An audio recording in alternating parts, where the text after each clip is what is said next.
Hello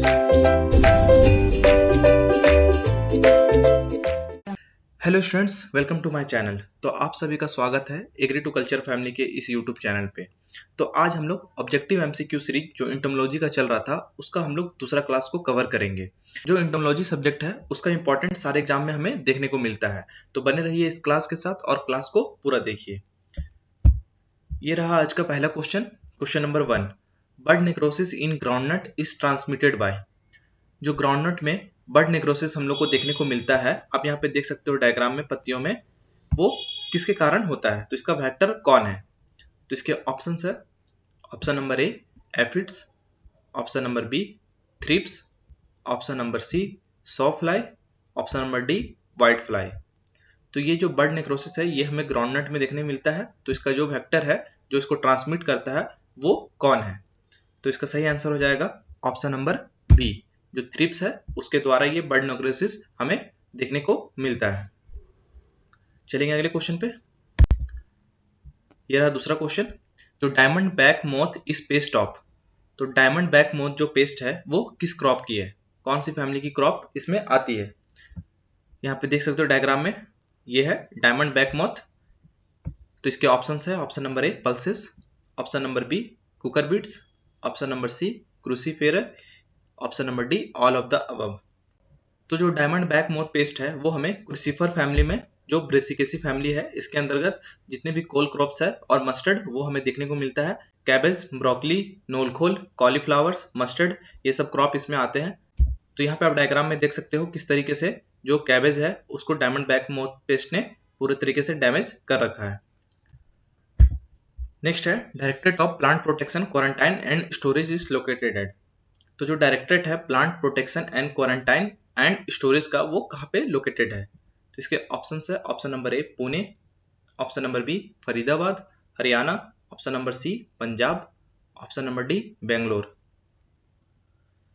तो जो directorate of plant protection quarantine and storage है वो है ऑप्शन नंबर बी फरीदाबाद में। यह हमें फरीदाबाद में देखने को मिलता है। नेक्स्ट है, bugs are belong to which family. जो बग्स होते हैं, बग्स इंसेक्ट, वो किस फैमिली से बिलोंग करते हैं। इसके ऑप्शंस है, option number A coleoptera, option number B hemiptera, option number C lepidoptera, option number D hymenoptera. तो जो बग्स होते हैं वो किस फैमिली से बिलोंग करते हैं, तो इसका सही आंसर हो जाएगा ऑप्शन नंबर बी हेमिपटेरा। जो बग्स होते हैं वो हेमिपटेरा से बिलोंग करते हैं। यहाँ पे आप देख सकते हो कि और कौन कौन से हैं जो हेमिपटेरा फैमिली में आते हैं। तो एफिड्स है, हॉपर्स है, स्केल इंसेक्ट्स है, सिकेट्स है। तो ये सब है जो हेमिपटेरा फैमिली से बिलोंग करते हैं। जो इसका माउथ पार्ट यहाँ पे दिया हुआ है, जो सकिंग बीक लाइक स्ट्रक्चर होता है, इनका mouth part sucking beak like. तो इसको भी आप याद रखिएगा। चलेंगे अगले क्वेश्चन पे। नेक्स्ट है, insect body is differentiated into 3 distinct region which are. तो वो कौन कौन से रीजन है जो इंसेक्ट बॉडी मतलब किस किस रीजन में डिवाइड होता है। तो इसके ऑप्शंस है, option number A head, abdomen और tail, option number B head, thorax and abdomen, option number C head, thorax and stomach, option number D thorax, head and canal. तो जो इंसेक्ट का बॉडी होता है वो 3 पार्ट्स में divide होता है और वो हेड, थोरैक्स और एब्डोमेन के फॉर्म में होता है। ऑप्शन नंबर बी इसका सही आंसर हो जाएगा। आप यहाँ पर डायग्राम में भी देख सकते हो, ये इसका जो पहला पोर्शन है आगे का ये हेड, उसके बाद जो बीच वाला पोर्शन है वो थोरैक्स और उसके बाद नीचे पीछे के साइड एब्डोमेन पार्ट होता है। तो आप यहाँ पे देख के इसको समझ सकते हो। चलेंगे अगले क्वेश्चन पे। नेक्स्ट है, insect which feed on one type food are called. तो वैसे इंसेक्ट जो एक ही तरह के जो फूड टाइप को फीड करते हैं उसे क्या कहते हैं, वो क्या कहलाते हैं। तो इसके ऑप्शंस है, polyphagous, option number B monophagous, option number C entomophagous और option number D none of these. तो वैसे इंसेक्ट जो सिर्फ एक ही टाइप के फूड पर फीड करते हैं वो कहलाते हैं ऑप्शन नंबर बी मोनोफेगस। ये मोनोफेगस इंसेक्ट होते हैं जो सिर्फ और सिर्फ एक ही टाइप के फूड को फीड करते हैं, और जो डिफरेंट तरह के फूड को फीड करते हैं वो पॉलीफेगस कहलाते हैं। चलेंगे अगले क्वेश्चन पे। नेक्स्ट है, enzymes which digest the old cuticle are secreted by. तो जो एंजाइम्स होता है जो डाइजेस्ट करता है ओल्ड क्यूटिकल्स को, वो कहाँ से सीक्रेट होता है। तो इसके ऑप्शंस है, option number A new cuticle, option number B epidermis, option number C endocuticle, option number D none of this. तो जो एंजाइम्स होते हैं जो ओल्ड क्यूटिकल को डाइजेस्ट करते हैं वो सेक्रेट होते हैं, उसका सही आंसर हो जाएगा वो ऑप्शन नंबर बी एपिडर्मिस। ये एंजाइम्स एपिडर्मिस से सीक्रेट होते हैं क्योंकि एपिडर्मिस में हमें ग्लैंड्स देखने को मिलता है जो एंजाइम्स को सीक्रेट करता है। तो इसका सही आंसर हो जाएगा ऑप्शन नंबर बी। चलेंगे अगले क्वेश्चन पे। नेक्स्ट है hair like growth are formed from. तो जो इंसेक्ट होते हैं उनमें हेयर लाइक ग्रोथ हमें देखने को मिलता है, वो कहाँ से फॉर्म होते हैं? तो इसके ऑप्शन है option number A trichogen cell, option number B epidermis, option number C setae, option number D none of this. तो इसके ऑप्शन है option number A trichogen cell, option number B epidermis, option number C setae, option number D none of this. तो जो hair like structure होता है उसे तो हम सीटेई कहते हैं, लेकिन ये जहां से फॉर्म होता है, जो हेयर लाइक ग्रोथ जो फॉर्म होता है वो होता है option number A trichogen cell. Trichogen cell से हमें हेयर लाइक ग्रोथ की फॉर्मेशन देखने को मिलती है, और जो हेयर लाइक ग्रोथ होता है, जो हेयर लाइक स्ट्रक्चर होता है वो सीटेई कहलाता है। इसको भी आप याद रखिएगा। नेक्स्ट है the dissolution of old cuticle and formation of new one is known as. तो जो ओल्ड क्यूटिकल होता है उसका डिजोल्यूशन होना और फॉर्मेशन ऑफ न्यू क्यूटिकल वो क्या कहलाता है? तो इसके ऑप्शन है option number A apolysis, option number B ecdysis, option number C moulting, option number D sclerotinised. तो इसका सही आंसर हो जाएगा ऑप्शन नंबर ए एपोलाइसिस। जो ओल्ड क्यूटिकल का डिजोल्यूशन और formation of new cuticle apolysis के नाम से जाना जाता है। चलेंगे अगले क्वेश्चन पे।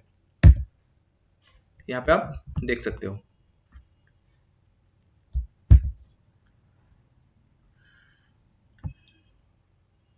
नेक्स्ट है juvenile hormone is produced from. तो जो जुवेनाइल हार्मोन होता है वो प्रोड्यूस्ड कहाँ से होता है? तो इंसेक्ट में कुछ हार्मोन्स प्रोड्यूस होते हैं जो डिफरेंट तरह के रोल को निभाने के लिए होते हैं। तो जो जुवेनाइल हार्मोन है वो कहाँ से सीक्रेट होता है, इसे कौन प्रोड्यूस करता है?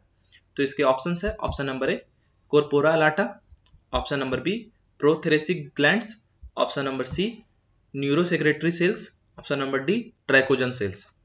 तो जो जुवेनाइल हार्मोन होता है उसका काम होता है जो भी इंसेक्ट्स है उसको इमेच्योर स्टेज में ही रखना, वो मेच्योरिटी को क्रॉस ना कर पाए, वो जवान ही बने रहे। तो इस हार्मोन का ये काम होता है। तो ये जो रिलीज होता है, ये जो प्रोड्यूस होता है, वो option number A corpora alata से ये प्रोड्यूस होता है।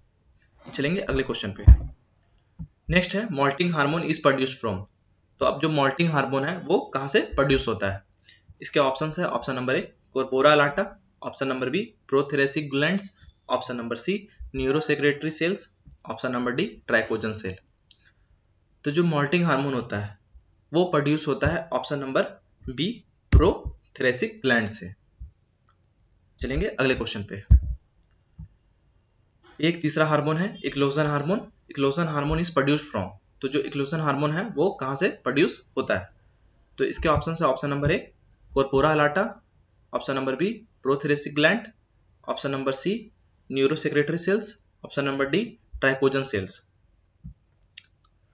तो जो कॉर्पोरा अलाटा है उसे हमने देख लिया, जुवेनाइल हार्मोन। ऑप्शन नंबर जो बी है प्रोथेरेसिक ग्लैंड्स, उसको भी हमने देख लिया, ये मॉल्टिंग हार्मोन है। और जो ऑप्शन नंबर सी है वो इसका सही आंसर हो जाएगा न्यूरोसेक्रेटरी सेल्स, जो इक्लोजन हार्मोन को प्रोड्यूस करता है। नेक्स्ट है national bureau of agricultural important insect located at. तो जो ब्यूरो है एग्रीकल्चरल इंपॉर्टेंट इंसेक्ट का वो कहाँ पे स्थित है? तो option number A Faridabad, option number B Hyderabad, option number C Bangalore, option number D New Delhi. तो न्यू दिल्ली में तो हमें इंटीग्रेटेड पेस्ट मैनेजमेंट देखने को मिलता है, और जो national bureau of agricultural important insect है वो ऑप्शन नंबर सी बैंगलोर में देखने को मिलता है।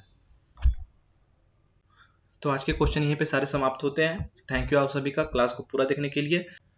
तो जो एंटोमोलॉजी की सीरीज है वो ऐसे ही कंटिन्यूअस चलती रहेगी, इसलिए आप चैनल को सब्सक्राइब करना ना भूलें। Thank you.